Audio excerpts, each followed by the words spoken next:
Welcome to Backstage with Richard Ridge.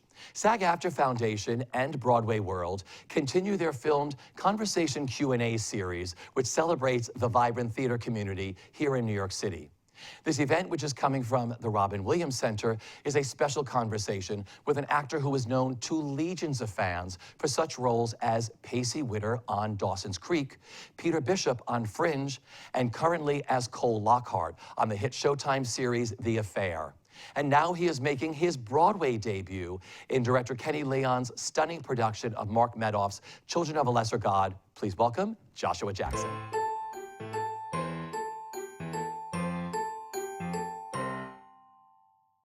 You know, I remember speaking with you on opening night, and you were on cloud nine. I certainly was, yeah. Children of a Lesser God is your Broadway debut, so welcome to Broadway. How does it feel? I mean, it's pretty amazing. Every night it's such a joy. It would be such a joy in any circumstance to get to be on Broadway, but to do something this complicated, that is this demanding, it's such a joy to be able to put that out there every night. And we have such a wonderful company of actors that make the thing happen, and I have this very particular, unique in my entire career, relationship with Lauren, my leading lady, that just has transformed this into a very different kind of experience. So every single night is a joy for me. Because you were sensational in this play. I know we have a lot of people going to see the show tonight, right? Yeah. And a lot of people went across the street to buy tickets while they were waiting in line. Very conveniently. Yeah, totally right. It's Couldn't have planned that any better. Totally. Like I said, you were sensational in this play. Tell our audience about the role of James Leeds and the journey you take us on and what you love the most about playing him. Okay, so piece by piece. So the character, first we have to set the framework of the play. So the framework of the play is a memory play from indeterminate time after the story that's being told. But we meet James in the very beginning of the play, and he's relating this time in his life, which means that I never ever leave the stage because I'm telling you the story of my own life. So for 2 hours and 15-ish minutes, I'm just up there giving everything that I possibly can. And because the story is a love story between a hearing man and a deaf woman, I have to sign. It is the requirement of Mark Madoff, who wrote the script, that all of the deaf and hard of hearing people who are represented in the script actually be deaf and hard of hearing. So in order for me to be able to perform this, just from the onstage perspective, I had to learn sign language to do this. And right? yeah, it's been a heavy year. And also because Lauren is pure deaf, if I didn't, learn sign language, I couldn't actually communicate with her. And so, for any actor to want to be in that relationship with someone else, you have to have the conversation, right? You have to be able to be in that place where not just what we're doing on stage, but I need to know you and I need to know how you tick, and we need to understand each other. So I had to, that's been actually probably the harder part, is expanding my vocabulary set so I can get an insight into this woman that I'm on stage with every night. How did you learn to sign? Was it a challenge? Did it come easy? No. No, it has not been easy. So initially I was taking lessons in LA, and I would do, me and my teacher would basically just do a segment of usually like scene by scene. So we would do scene by scene, and we would record a little video so I could go and practice on my own time, and then I would come back and work with him. But really, we did an out-of-town run of the show in the Berkshires last summer, and it was actually getting into the rehearsal process last summer. We would finish our day. Lauren Alexandria Wales, who was our ASL director, and myself would go usually to Lauren's house, but someplace, and then we would spend 4 hours after rehearsal just doing the scenes every day, just to get me proficient enough to be able to perform. And in that process, I learned how to communicate with, slowly but surely, but with Lauren. You make it seem, for those of you who've seen the show and those of you going, you make it seem effortless. Yeah. Thank you. Yeah. Like just sitting here doing it seems like a new natural thing you do. It's annoying to some of my friends actually now, because I speak even more with my hands than I ever did, but yeah, it's something that I have to use all the time just to keep it flowing. Sure. You go on such an emotional journey of telling this story. It's nonstop for you, like you were saying. What are the biggest challenges been for you with finding your rhythm because you're never off stage? So partially I've achieved this and partially I haven't. Okay. In retrospect now, I wish that I was, I didn't actually see it because I was on stage, but as social media was talking about Beyonce's thing in Coachella last week, and everybody's like, my God, I can't believe that she can sing and dance at the same time at that level of intensity for an hour. I was like, I need her breath trainer. Like, because in a way that I didn't really understand when we got into this, the amount of breath control that I have to have, much more so than any other play that I've ever done, because I am constantly in motion and constantly speaking.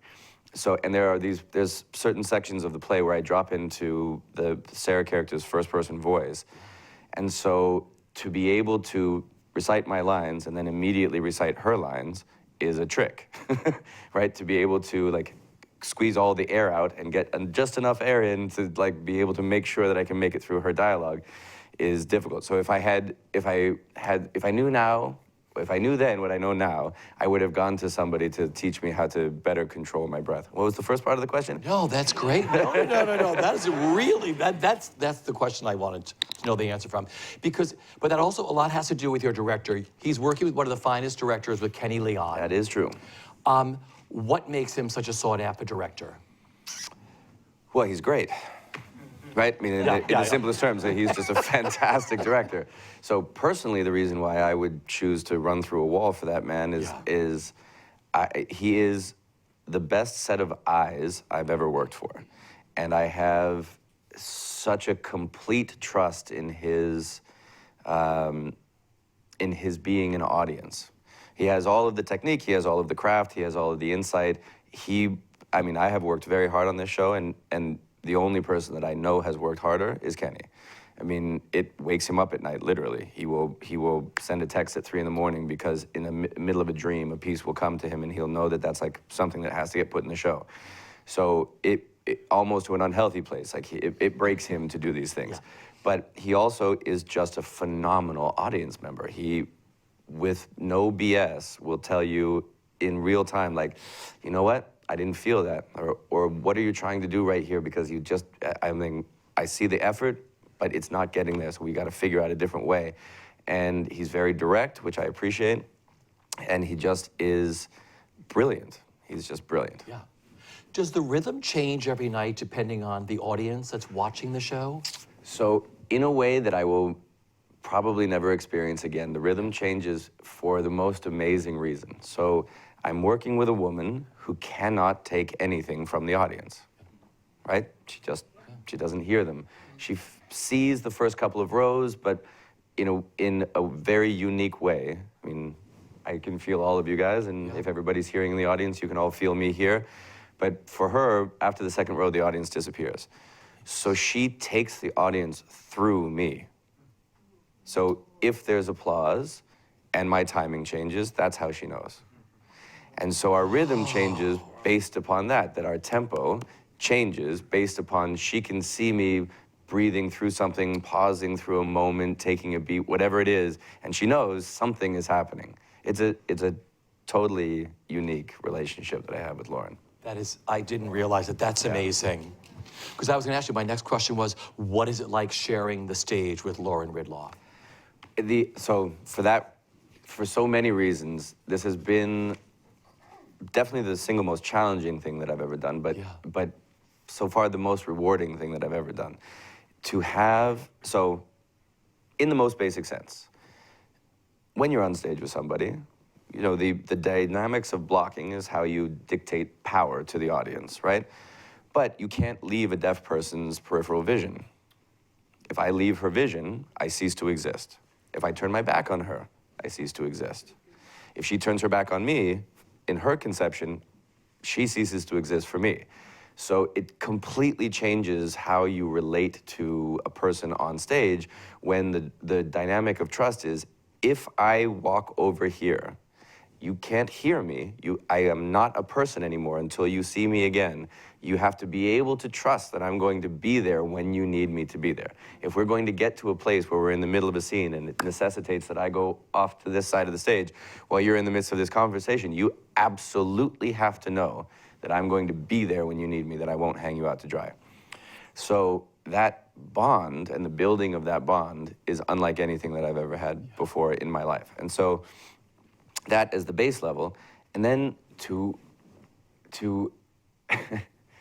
work with somebody who is that good, just innately that good, but has never had the opportunity to have this form of expression is such a joy. I mean, I'm an actor for life, right? I'm in the tribe. Like, this is what I do with my life.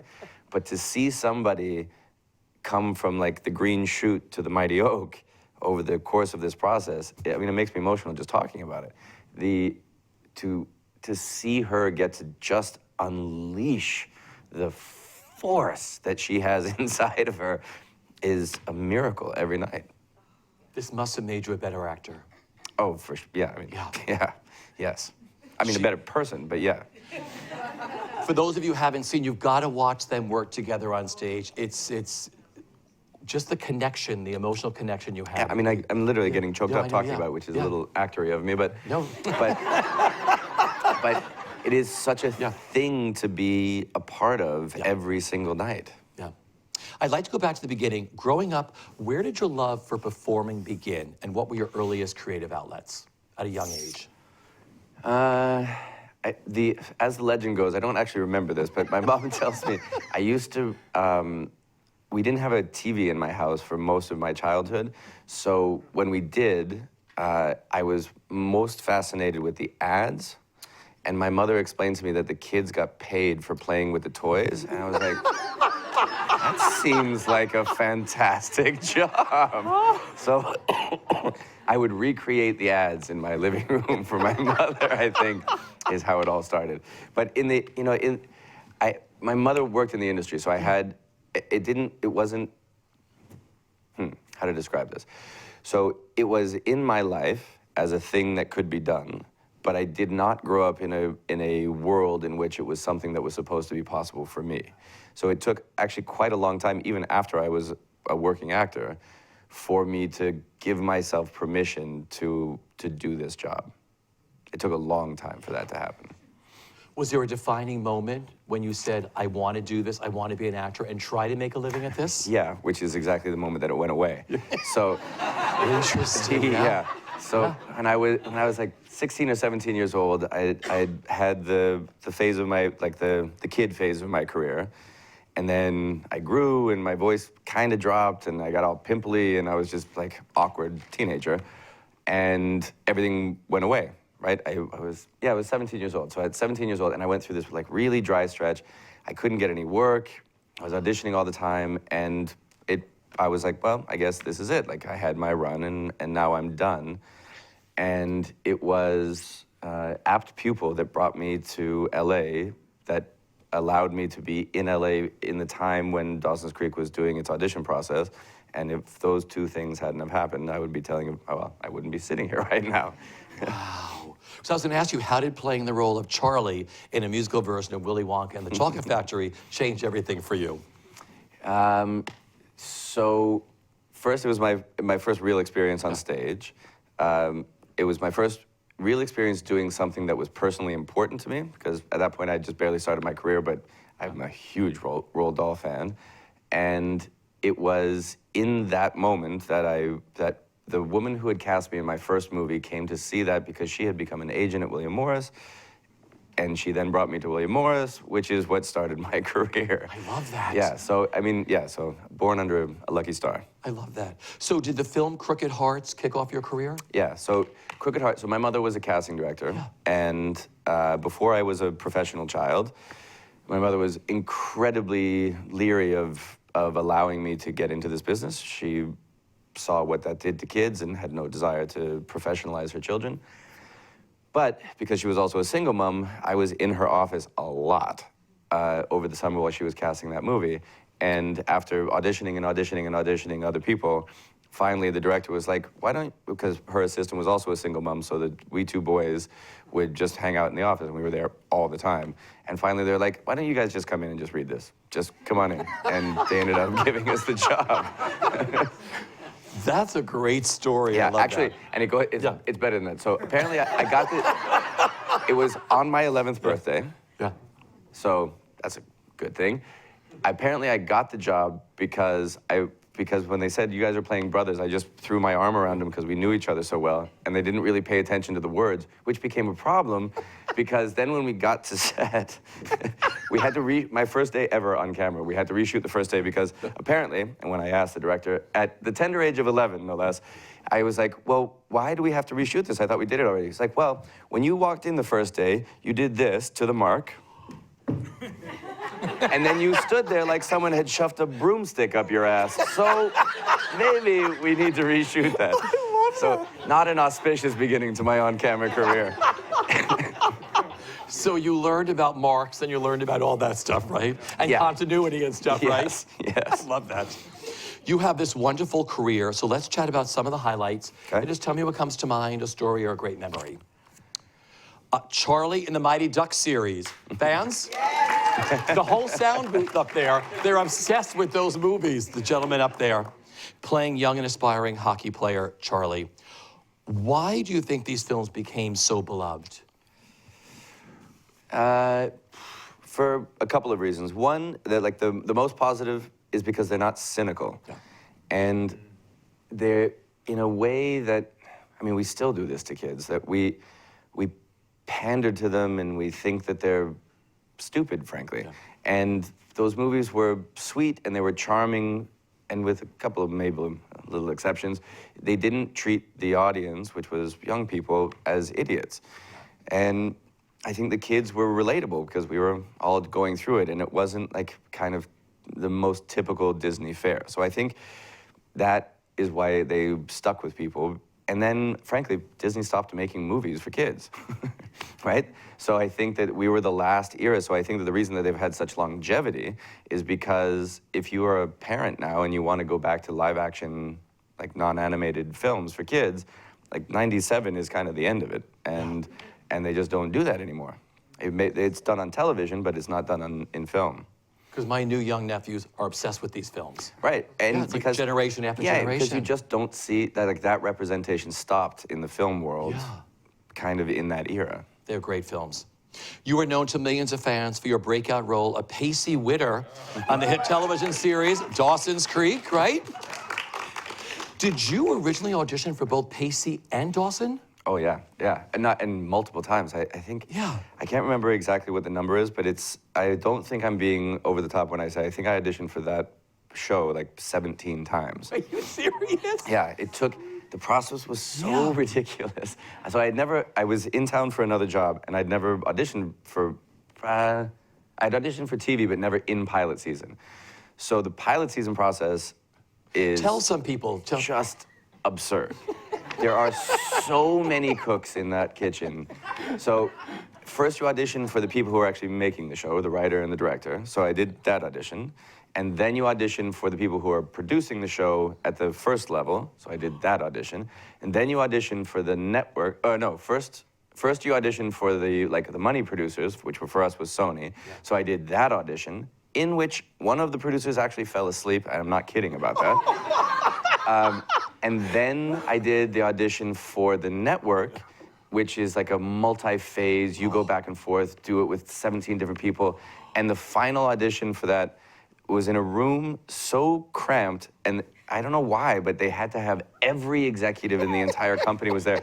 So I so distinctly remember, I don't even remember if it was with Katie, but I remember reading the scene, and just the only thing I noticed was that this guy was literally behind a bookshelf, looking out from behind the bookshelf. And that was the only space that he could get. And then in the WB doesn't exist anymore, but in the old WB, so then they send you outside and you sit there and you wait and you wait and you wait, and it literally like they cast you off the island, right? Like some poor kid, you go to the bathroom, you come back like, hey, where'd Johnny go? Like, oh, Johnny's not here anymore. Like, and then eventually, they literally bang a gong. I'm not kidding. Bang a gong, and everybody who works for the WB that's in the office comes out into the room. And you think like, am I about to be spit roasted? Like, what happens here? And they bang a gong and then they all start clapping and nobody tells you that you got the job. They just bang the gong and you're supposed to know like, oh, I guess I'm on TV now. That is, I never heard that before. Yeah, it was absurd. What do you attribute the worldwide success of this show, looking back at it now? Of that show? Yeah, of Dawson's Well, Creek. same thing. It didn't pander to the audience. Like, I remember so distinctly the first round of interviews were about teenagers talking about sex, which, given that I was a teenager, I was like, we talk about this a lot. This is a major topic of conversation. And doing it in an intelligent way. It was so shocking or overwhelming to people that kids would be having intelligent, like high-order conversations about their own lives in real time, which to me, as a teenager, was like, I don't really understand why that seems so surprising. So I think, you know, I think the thing, it was so specific in its like nice little white suburban self, but it was so universal in that everybody's going through that at that time in their life. And I think by not pandering to the audience, by not talking down to the audience, and actually, in some ways, even being occasionally aspirational, right? Like, I think the genius of Kevin Williamson for that show was to say, I'm going to make out loud the internal voices of all these teenagers. And I'm going to make them able to express the way in which we all want to be able to express, but can't quite find the words in that moment in our life. And I think that's why it just touched a nerve. Yeah. But, you know, parents watched that show, too, because they were like, what are my kids going through? But it's sort of nice for them to sort of understand through all of you. Yeah, I mean, in the best versions of that show, I did hear that a lot, where people would be like, you know, I can actually watch this with my kid, and it touches off a conversation. And in that conversation, I can now finally have some insight into, like, this kid who hasn't spoken to me in 2 months. We'll now talk about what's going on. Right. That's great. That role catapulted you to instant stardom. How did you handle that so early on in your career? Well, you were all going through it together, weren't you really? Like Katie and James? Katie was really the one who got the brunt of it. Okay. I remember being, like, we shot the entire first season as one piece before the first episode aired. And I do remember being in LA right after it came out and not actually being very comfortable with this sudden, like, hey man, how's it going? And just not being into that at all. So I went back to Vancouver and I spent the off season in Vancouver. But Katie went from being, like, we were all down there in North Carolina, and then I think within 6 months she was on the cover of Rolling Stone. So she just, like, the avalanche came onto her very heavily. Yeah. I love it that you went home and like went back to family. No, I love that. Yeah, it just wasn't, I was too young to be able to process it healthily and not interested in the trappings of it at that time. Boy, smart move on your part. What are your favorite memories of working on Dawson's Creek? Is it the company? It's actually the company behind the company. So that was, my background, son of a single mother. We went through some economic shifts over the course of our life. My father wasn't really in the picture. So Dawson's was the first time I ever actually had money. And if I had had to do that, say in LA or in New York or someplace where I could have gotten in trouble, I would have. And it was the first, like, the fame thing didn't really infect the experience down there because we were in North Carolina, so we were in this tiny little town. But having the family behind the camera, having that group of people who held you accountable and made you responsible, helped that transition for me immensely. So my fondest memories are actually that there was a group of grown people who were willing to respect me as a very headstrong young man and say, like, look, there's a good way to do this. You can navigate this space, and there's all sorts of guilt that comes around making that kind of money so early in your life and all of those things. So it was the environment around the show, not the actual on-camera portion, that was the best for me. Wonderful. During your hiatuses from Dawson's Creek, during the seasons, you made such films as Cruel Intentions. Cruel Intention fans? I mean, Reese Witherspoon, Ryan Philippe, Sarah Michelle Gellar. And some of the best dialogue I've ever had. Oh, well, that's what you have really crucial stuff in that. I mean, the whole blackmail thing and stuff. What was it like working with that group? And was there any time during the making of that you thought this could be something really big, or did that all come afterwards? I don't know that I've ever really, I mean, everything you're doing at the moment that you're doing it is going to be huge. But I've never really put myself into that mindset of like, oh, this thing's going to be a major success. And it really was, like, that dialogue was just so fantastic and outrageous that was something that I read it and I was like, yeah, I would love to do this. This is just amazing. And it was also, I think it was kind of before Reese had already done her Disney thing, but I don't think she was a major movie star yet, right? I think it was at the beginning of all that, right? So it was before everybody kind of happened. Do you know what I mean? Myself included. Like there was this feeling of a bunch of kids getting together and doing something fun, and then the world exploded for all of us. Great film, still holds up so beautifully today. I love that movie. My final question is, what is the best bit of advice that you've been given, either personally or professionally, that you live by? In all things that you do, be an observer of people. That's perfect. This has been such an insightful afternoon. It's been a master class. I thank you very much. If you haven't seen him in Children of a Lesser God, it is right across the street at Studio 54. Brilliant performance. Thank you, Joshua Jackson. Thank you so much. The best. The very best, my friend. No problem.